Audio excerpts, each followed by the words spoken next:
Seguimos en Sevilla, como saben, la sede del Congreso Nacional, del último Congreso que hace ya un par de días está en marcha, por cierto, el último Congreso Nacional de la Sociedad Española de Hematología y Hemoterapia y el consecuente Congreso de la Sociedad Española de Trombosis y Hemostasia. Un congreso, por cierto, que se celebra de manera conjunta con el tercer Congreso Iberoamericano de Hematología. Y esta es, sin duda, una ocasión especial, una ocasión singular que estamos aprovechando para que los profesionales de esta especialidad estén estrechando lazos con sus colegas, como coloquialmente se dice, allende los mares. Para dar testimonio de la importancia y de la relevancia que tiene este congreso, quiero recordar, baste mencionar, que el último congreso conjunto de estas sociedades a nivel iberoamericano de hematología se celebró hace ya la friolera de 30 años. 30 años, en concreto, la fecha de referencia es 1992, precisamente aquí, en Sevilla. En todo caso, para dar forma y contenido a este congreso se ha elaborado un programa científico denso, pero atractivo y novedoso, en el que se contemplan, se están abordando estos días aspectos actuales y desarrollos futuros de la especialidad. Además, se cuenta con una numerosa representación de la industria farmacéutica que, con el desarrollo de productos y tecnologías innovadoras, contribuyen a enriquecer el conocimiento y, evidentemente, mejorar los tratamientos que se prescriben. Sea como fuere, el impacto en el pronóstico de los pacientes con hemopatías, con alteraciones de la hemostasia, es evidente y posible gracias a la colaboración entre profesionales del ámbito médico farmacéutico, tanto a nivel público como a nivel privado. Lo que vamos a hacer ahora es charlar unos instantes con la doctora Dorotea Fanti. Hola, doctora, encantado. Encantado, muchas gracias. Gracias, doctora. La doctora Dorotea Fanti es evidentemente hematóloga, especializada en gammatopatías monoclonales, luego lo explicaremos.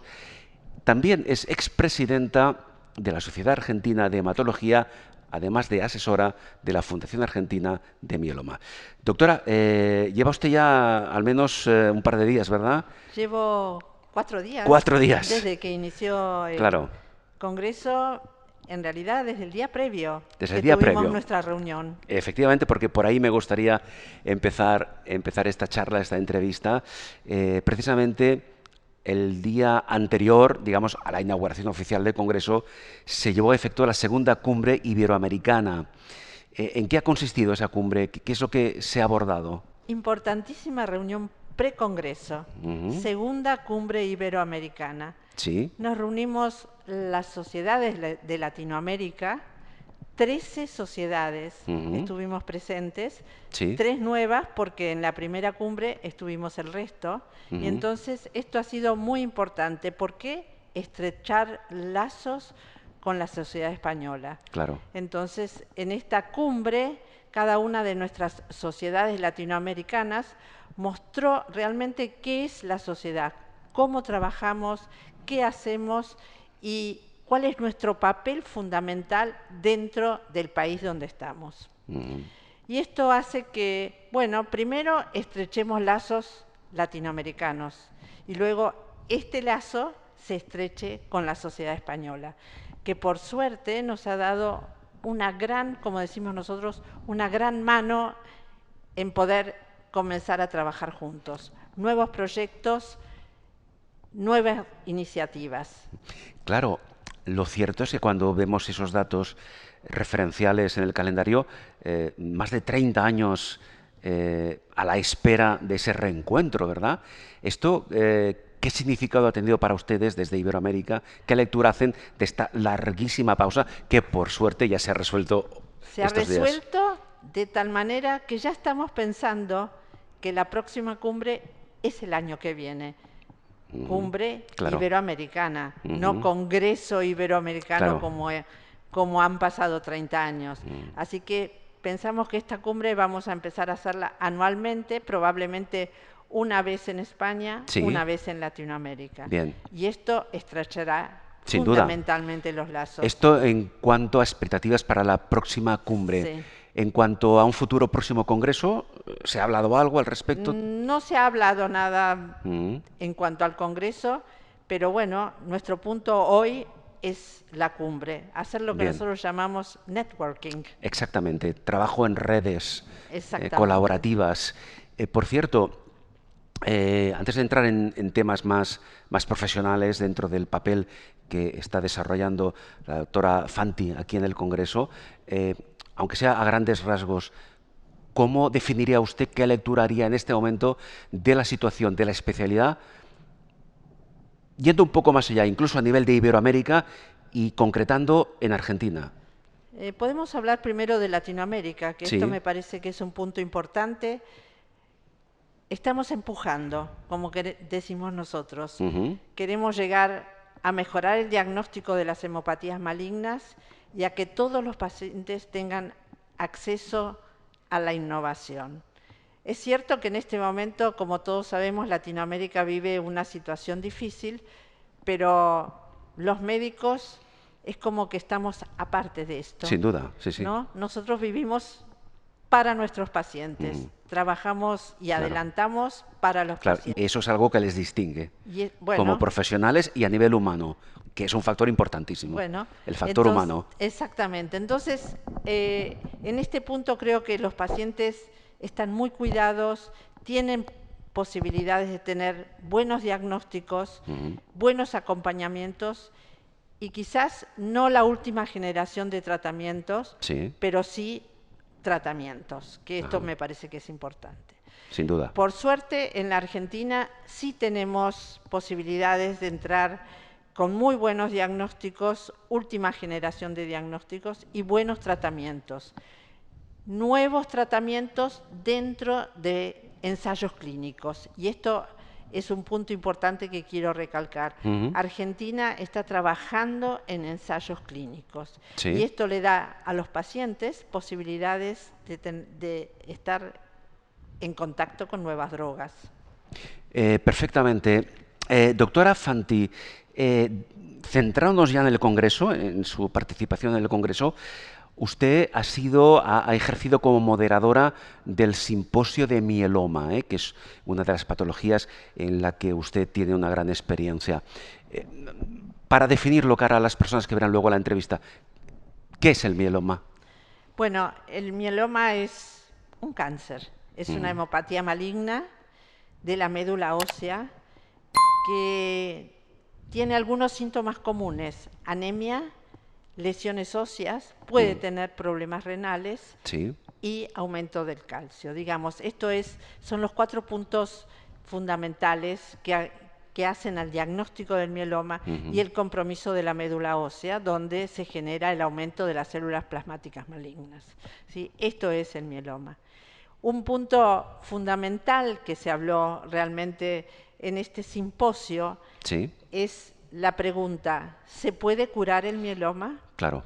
Bueno, creo que hoy el mieloma se cronifica y Ujú, estamos como en el camino a curarlo. bien. Creo que esto es un punto importante para recalcar para Sí. pacientes. Sí. Hay expectativas que en un futuro, esperemos que a medio plazo o a corto incluso, el mieloma, en base a recientes investigaciones, ensayos clínicos, etcétera, pueda llegar a curarse, pero como mal menor, digámoslo así, puede llegar a cronificarse.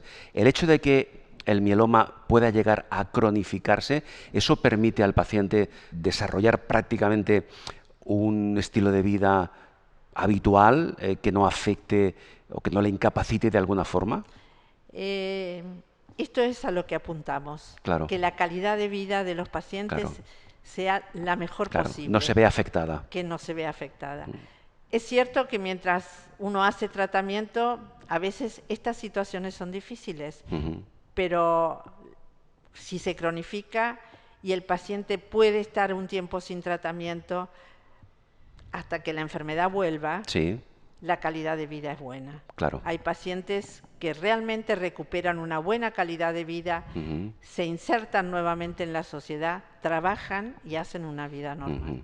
Es cierto que tenemos la otra contrapartida, los pacientes que necesitan tratamiento, cuya calidad de vida no es la mejor, pero Sí, bueno, nosotros apuntamos a la cronificación de esta enfermedad y en un futuro, no sé si muy cercano, pero que podamos decir que los pacientes se curan. Se está trabajando en ello, insisto. Exactamente. Por cierto, volvemos al ámbito latinoamericano o iberoamericano, como quiera. ¿Qué prevalencia tiene el mieloma en Latinoamérica? Yo diría, no tenemos números justos, como todos los registros, Claro. pero uno podría decir que son 3.5 a 4 cada 100.000 habitantes, y esto es, bueno, no es exactamente, pero claro, como referencia. Como referencia. Pero si comparamos, por ejemplo, la afectación del mieloma en Latinoamérica respecto, por ejemplo, a España o a Europa, ¿a qué nivel estamos? Yo diría que es más o menos. Más o menos. Exactamente. Más o menos lo mismo. Sí. ¿El mieloma afecta por igual al hombre y a la mujer? Bueno, afecta un poco más al hombre, pero bueno, 2 a 1 y esto no es significativo. Y doctora Fanti, ¿se conocen o se sospechan, no lo sé, factores de riesgo, si existen, que puedan conducir a un diagnóstico de mieloma? En toda enfermedad hay factores de riesgo y se enumeran factores de riesgo ambientales, alimentarios, bueno, un sinnúmero de factores, pero no hay ningún factor específico, determinante que uno pueda decir. Bien. Lo que sí podemos decir que es una enfermedad de pacientes mayores. La edad media está alrededor de 69 años, ¿sí? Entre 65 y 69 años. Eso lo hemos comentado en otras ocasiones, porque precisamente el hecho de que nuestra longevidad cada vez sea mayor implica mayor riesgo de sufrir determinadas patologías. Entonces, lo que se busca, entiendo, doctora Fanti, es que podamos vivir más años, pero con una mejor calidad de vida. Es el objetivo principal, ¿no? Más, pero mejor. Claro. O por lo menos muy bien. Claro. Esa es la idea. Que lo que tengamos que vivir, lo vivamos lo mejor posible. Sin duda alguna. Bien, dicho esto, doctora Fanti, Dorotea Fanti, vamos a hablar un poco en cuanto al diagnóstico, que es fundamental, entiendo, cara al paciente, evidentemente. ¿Cómo se está avanzando? ¿Cómo se ha progresado? ¿Qué avances tenemos en cuanto al diagnóstico del mieloma?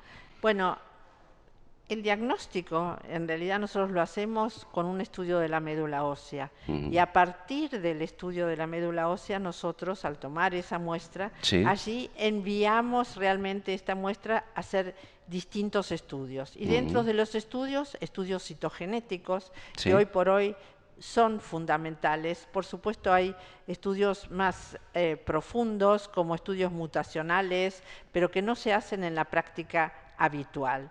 Lo que nosotros habitualmente hacemos hoy en la práctica es el estudio que nosotros llamamos FISH, que es el estudio realmente citogenético para saber si el paciente corresponde a un grupo de pacientes de riesgo, lo que nosotros decimos riesgo estándar, o un grupo de alto riesgo citogenético.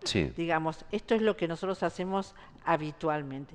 Aparte de estudios por imágenes, estudios generales, que nunca uno tiene que olvidarse que uno tiene que hacer una química general, y además no olvidarse que somos hematólogos y que debemos hacer un buen interrogatorio y un buen examen físico, como yo le digo a mis alumnos. Bien. Y todo esto en su conjunto es lo que determina el diagnóstico final. Entiendo que en el caso del mieloma, como en otras muchas patologías, cuanto antes tengamos un diagnóstico, mucho mejor, ¿no? Sí. Lo digo en función lo digo en relación a empezar cuanto antes un tratamiento del que ahora hablaremos. Sí, pero esto necesita educación, porque siempre hay un retraso en el diagnóstico. Esto es un punto fundamental. Por defecto, siempre. Y puedo hablar un poco más de Latinoamérica y no sé lo que pasa aquí en España, pero al estar en la Fundación Argentina de Mieloma y en contacto directo con los pacientes, uno escucha que siempre hay un retraso en el diagnóstico, entre 3 y 6 meses. Porque primero el paciente consulta tarde y segundo a veces el profesional no tiene presente esta patología. Y entonces hay un retraso. El profesional que no es hematólogo, evidentemente. No es hematólogo, absolutamente. Claro. Ese posible retraso entre 3 y 6 meses que nos comenta, puede afectar de alguna forma a la evolución posterior Sí, del no mieloma. solo que afecta a la evolución posterior, sino que afecta a la calidad de vida de Ajá, esto, porque, bueno, la enfermedad avanza, los claro. síntomas avanzan Mm. y cuando el paciente llega, la situación no es la misma que en el Evidentemente. momento preciso. ¿Cuáles serían, doctora Fanti, los síntomas más representativos del mieloma? El dolor óseo. El dolor óseo. El dolor óseo, Mm, quizás la anemia, mm. digamos eso. Los pacientes Básicamente, en general, cuando uno sí, habla con ellos, el 80% de ellos claro. consultan por dolor óseo. Consultan por dolor óseo, básicamente. Exactamente. Nuevos tratamientos. ¿Cómo se ha avanzado en el diagnóstico? Porque creo que existen las llamadas terapias CART, por una parte, y los anticuerpos biespecíficos, pero eso requiere que nos lo explique. ¿Qué son las terapias CART? ¿Cómo se aplican esas terapias en relación al mieloma? Bueno, terapias innovadoras, realmente. Y esto es como un nuevo enfoque en el tratamiento de los pacientes. Quiero decir que en este momento tanto las células CAR como los tratamientos biespecíficos, a pesar de estar aprobados tantos por la EMA aquí en Europa, Ujú. no en Latinoamérica, aún no tenemos ni aprobadas, solo lo Sí, tenemos en ensayos, los pacientes no tienen acceso directo, digamos. Esto, por más que estén aprobados, aún no claro. tienen acceso. Los pacientes sí, hay una gran cantidad de protocolos o de ensayos clínicos aquí, fundamentalmente en España, como líderes Ujú. de estos tratamientos. Sí. Por suerte los pacientes pueden acceder a esto, pero a través de los ensayos clínicos. Ujú. Y esto me parece que es importante recalcarlo, sobre todo para los pacientes, porque al leer esto Claro. uno dice, bueno, yo quiero este Sí, tratamiento claro. y Hay, no hay- es hay- hay que hacer lo que esté en nuestra mano para agilizar el proceso, que se aprueben estas terapias y y que que puedan tengan ya, acceso. claro, que puedan prescribirse. Porque, dicho esto, doctora Fanti, ¿cómo funciona? ¿Cuál es el funcionamiento Bueno, de las terapias CART? el funcionamiento es que nosotros tomamos linfocitos del paciente, Ujú. los cambiamos genéticamente, los enviamos a un laboratorio, los Sí. cambiamos genéticamente, vuelven hacia el paciente y Ujú. nosotros infundimos estos linfocitos genéticamente alterados o Sí. manejados Sí, sí. y ellos mismos son los que van contra el tumor. Ajá. ¿Sí? Esto es contado Claro. La fácilmente. teoría es simple. Uno necesita Claro. tratamiento previo, estar preparado, Claro. tener criterios para recibir esto. No todos los pacientes pueden Claro. recibirlos, no en cualquier momento se pueden recibir Mm. y tampoco estos tratamientos son inocuos, digamos. Claro. Todo tratamiento tiene su Efectivamente. toxicidad. Cuando uno toma una Sí. aspirina puede tener una hemorragia digestiva. Efectivamente. Entonces, Por lo tanto, las terapias CAR no no quedan son eximidas de exactamente. posibles efectos secundarios. Lo mismo para los anticuerpos biespecíficos, Claro. ¿sí?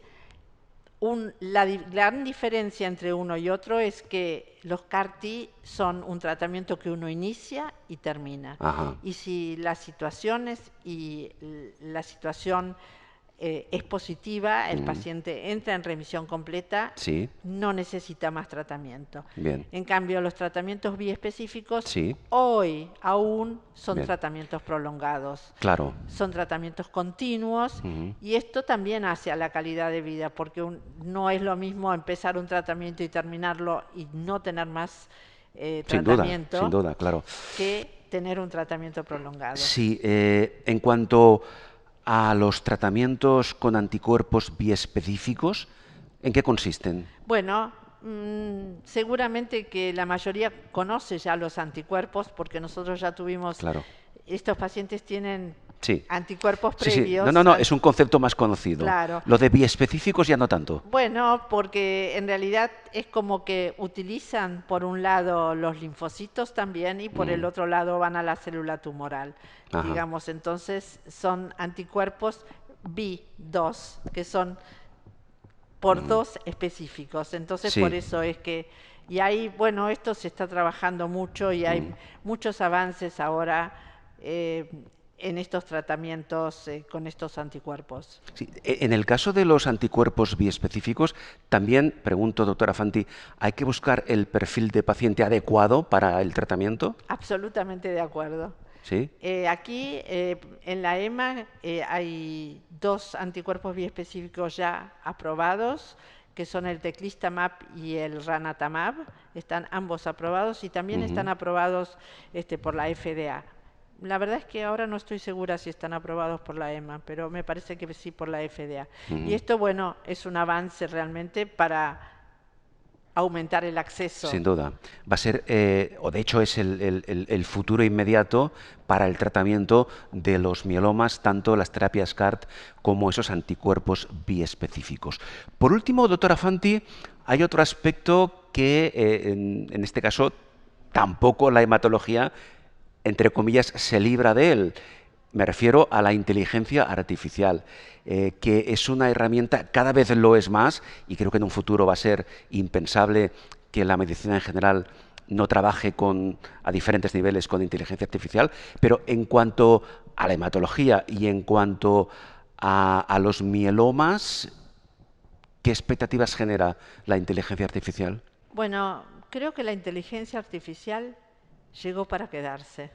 Sí, claro, Esto es un punto estamos de acuerdo. Sí, sí. importante.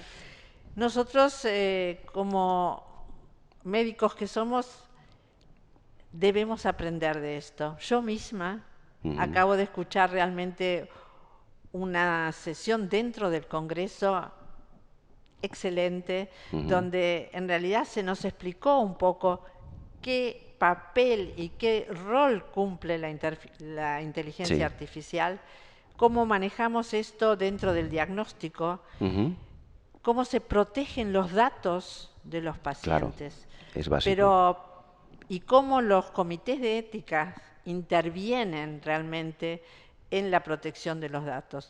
Lo que está claro es que los datos pueden darse a la comunidad sin problemas, siempre y cuando esto sea para la salud, para mejorar, para Claro. curar un próximo paciente, ¿sí?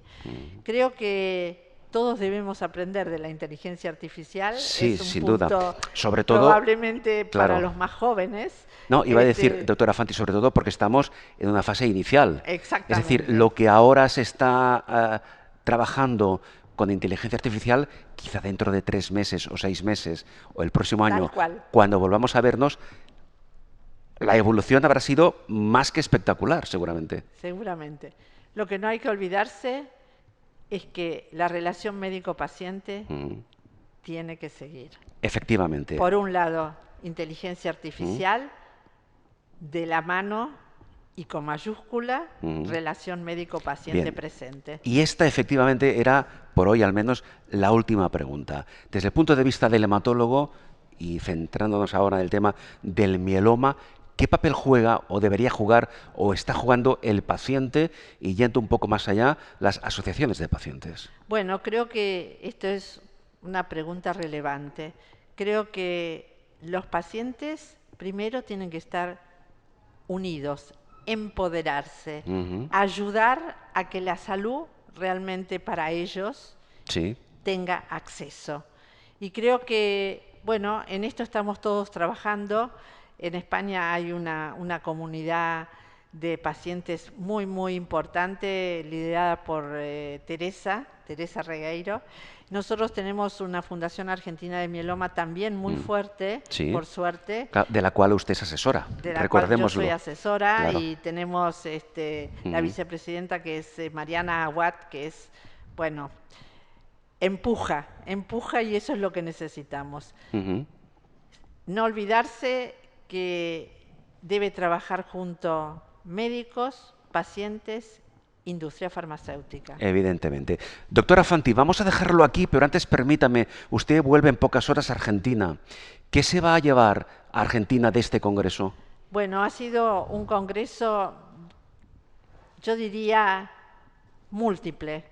Se han abordado diferentes temas en profundidad, se han dado varios premios, realmente ha sido un congreso con un desarrollo académico muy, muy importante y Mm. muy profundo.